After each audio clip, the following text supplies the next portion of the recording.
Selamat siang. Hari ini kita akan melakukan kelas asinkronus agar kalian bisa mengulang-ulang videonya karena hari ini saya akan khusus membicarakan tentang guideline untuk UAS nanti. Ya, jadi UAS-nya nanti adalah final proposal dan presentation. Final proposal-nya seperti biasa. Nanti detailnya akan saya jelaskan. Seperti biasa, kalian akan mengumpulkan proposal seperti yang sebelum-sebelumnya. Kemudian presentation-nya akan dilakukan melalui video, gitu ya. Kalian boleh presentasi langsung di record video atau kalian menggunakan creativity kalian, itu saya bebaskan. Oke, kita akan masuk ke detailnya. Nah, jadi apa saja yang akan di-cover, yang harus di-cover di proposal kalian? Yang pertama adalah aspek the customers and the market. Ya, jadi di chapter ini kalian harus menjelaskan siapa customers kalian dan bagaimana marketnya, berapa besar market, kemudian seberapa potensial marketnya. Oke. Nah, the customers and the market ini apa saja? Ini minimum ya, minimum subbabnya harus mengcover pertama target customers. Siapa target market kalian? Dan ini sebenarnya sudah kalian lakukan sebelumnya. Jadi kalian tinggal memindahkan kemudian memastikan semuanya inline, gitu ya. Jadi nanti ke semua chapter ini harus inline. Nanti saya juga akan menilai itu. Nah, yang pertama adalah target customers siapa atau segmentasi kalian siapa. Di sini kalian jelaskan siapa customers kalian itu, gitu ya. Sebelum-sebelumnya kan kalian sudah melakukan presentasi dan saya sudah memberikan banyak catatan. Jadi kalau menyasar target customers, idealnya kalian memaparkan secara detail, gitu ya. Secara detail, jangan general. Kemudian pastikan bahwa yang kalian tulis itu adalah sesuatu yang bisa diidentifikasi dengan baik, gitu. Artinya, contoh seperti ini. Contohnya misalnya kalian menjual soto, gitu ya. Jangan sampai nanti target customer siapa? Mereka yang mau atau mereka yang menyukai soto. Nah, itu bukan target customers. Jadi make it detail, gitu ya. Misalnya kalian jual soto soto, saya nggak tahu apa ada soto Semarang atau enggak, gitu ya. Tapi katakanlah ada soto Semarang, gitu ya, atau soto Kudus atau soto apapun ya. Detail, target customer siapa? Oh, adalah orang-orang Semarang yang ada di Jakarta, misalnya seperti itu. Usianya kira-kira sekian sampai sekian, atau ibu rumah tangga, karena ibu rumah tangga yang akan beli ini nanti untuk keluarganya. Kemudian income-nya seperti apa. Nah, lalu yang kedua, kamu buat customers personanya. Ya, seperti apa sih target customers kamu itu? Gitu ya. Lalu problemnya itu apa? Customers problems. Masalahnya apa saja yang dihadapi oleh customer saat ini, ya. Jadi yang kamu target itu masalah-masalah dia apa saja. Ini semua sudah kamu lakukan sebenarnya di presentasi pertama. Jadi nanti tinggal kamu pertajam, kemudian kalian pastikan bahwa semuanya inline ya, antar bagian dan antara chapter juga inline. Ya, customers problemnya apa? Kemudian bagaimana mereka memecahkan masalahnya saat ini dan apa gap-nya, gitu ya. Karena kalian goal-nya adalah mengisi gap tersebut. Lalu customers journey map. Ya, ini sudah kita bahas dan sudah kalian kerjakan juga. Apa masalah dia di setiap fase-fase atau tahapan-tahapan dalam membeli. Nah, kemudian ini tentang customers, lalu kita melihatnya sedikit lebih besar. Marketnya itu sebesar apa sih, gitu ya? Market size-nya sebesar apa? Kira-kira misalnya berapa jumlah orangnya yang kalian target, kira-kira berapa dalam total rupiah potensinya, gitu ya. lalu kompetitornya siapa saja, pemain utamanya siapa saja, kemudian yang direct kompetitor kalian siapa saja. Kalau numbers-nya atau angkanya tidak bisa didapat secara pasti, kalian bisa membuat asumsi. Tetapi asumsinya pastikan bahwa asumsi itu adalah asumsi yang punya dasar. Gitu ya. Misalnya kalian menarget soto di Jakarta Barat, kalian bilang target pasarnya adalah 10 juta orang. Ya nggak mungkin, karena Jakarta Barat saja penduduknya nggak sampai 10 juta, ya kecuali Jakarta keseluruhan. Nah, hal-hal seperti itu kalian harus pastikan bahwa itu make sense. Oke, ini chapter 1, customers and the market. Lalu the business, ya. Yang pertama buat Kano method. Ya kan tadi kita bicara bicara tentang customer, sekarang kita bicara pertama adalah value proposition kalian. Jadi sebelum masuk ke value proposition, Kano methodnya seperti apa? Lalu itu dituangkan dalam value proposition yang berupa produk atau jasa kalian itu seperti apa? Gitu ya. Lalu positioning kalian itu apa? Ya, positioningnya seperti apa sih? Gitu. Jangan lupa juga buat positioning statement. Ya.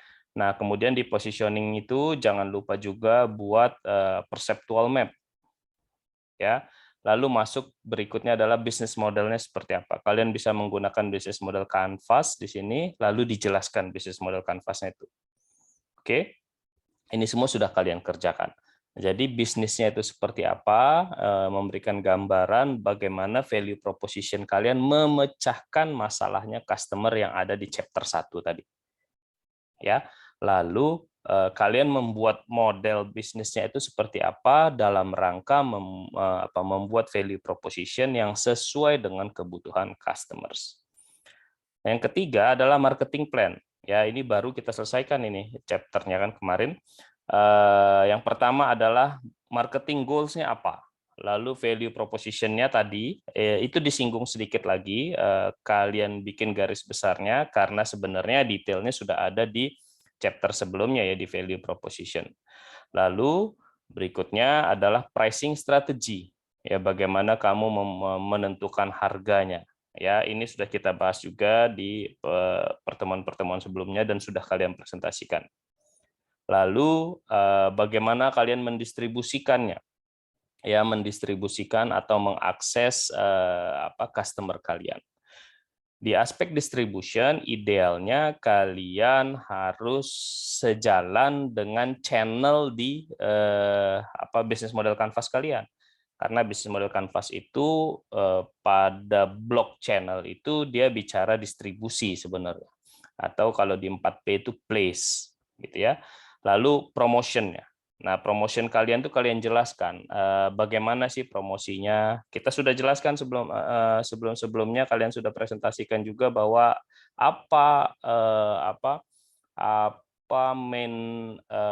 main message yang ingin kalian sampaikan di promosi kalian, gitu ya.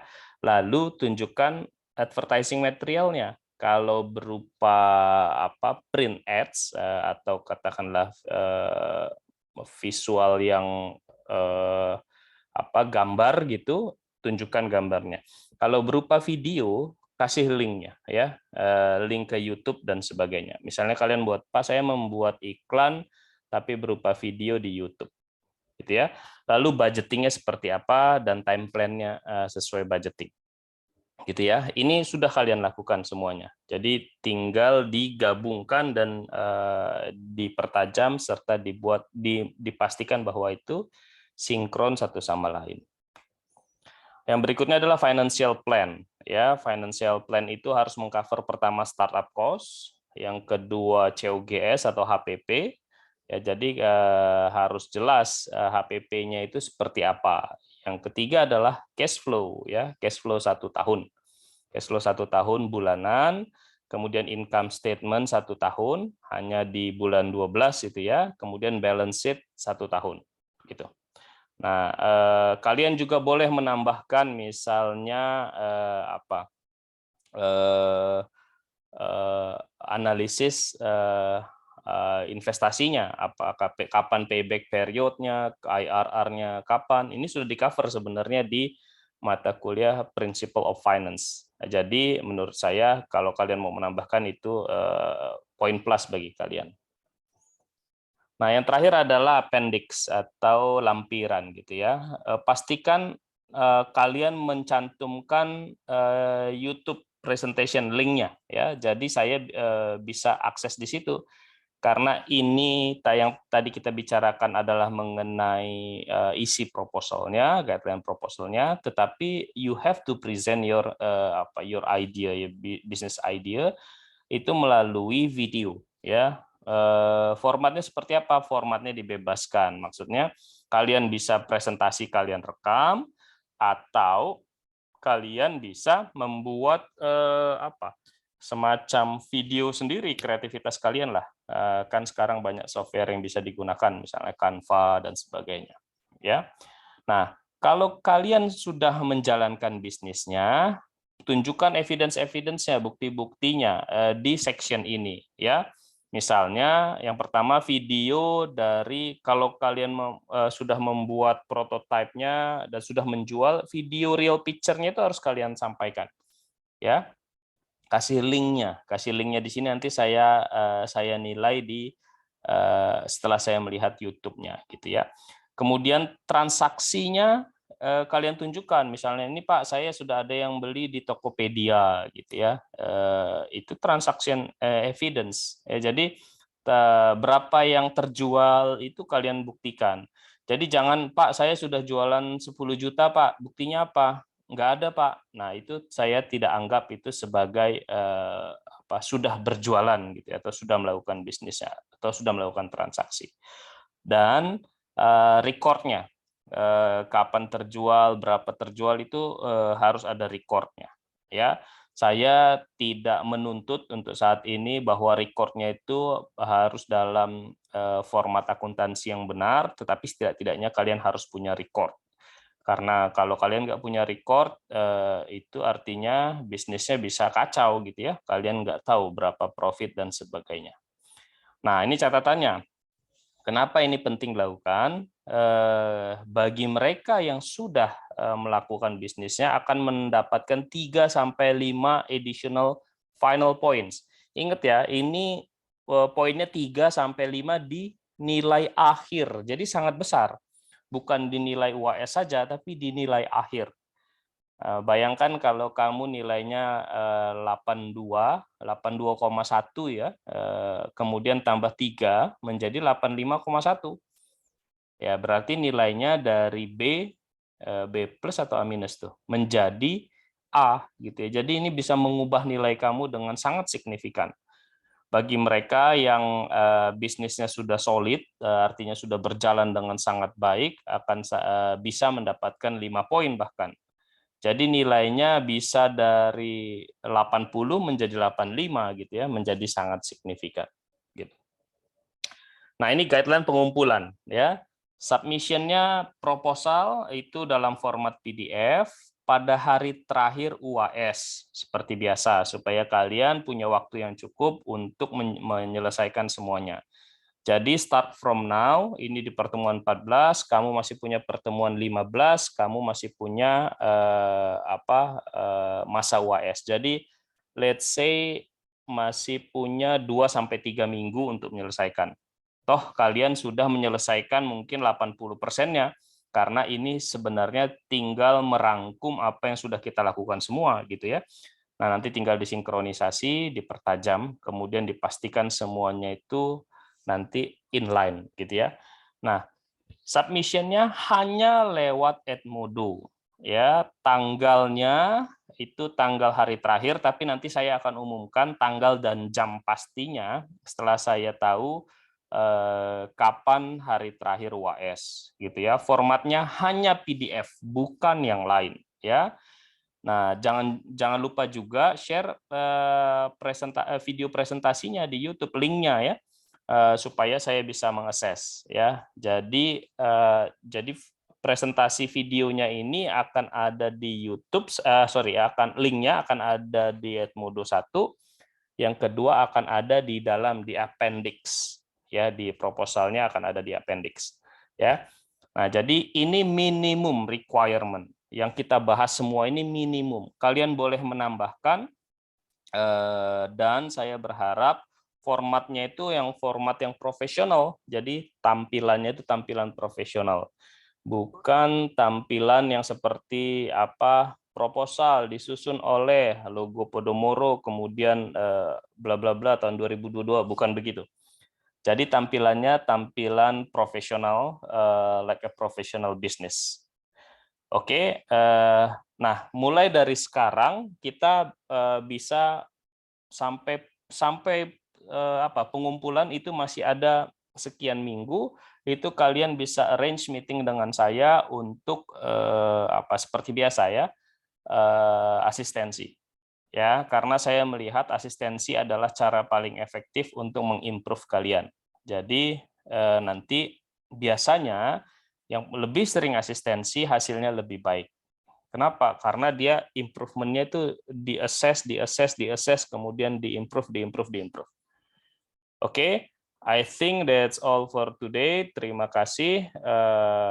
Semoga semuanya berjalan dengan lancar dan kalian mendapatkan nilai yang baik. Ingat ya, nilai yang baik itu adalah hasil dari upaya yang baik. Jadi nilai itu tidak mungkin mengkhianati upaya. Oke, terima kasih. Good luck.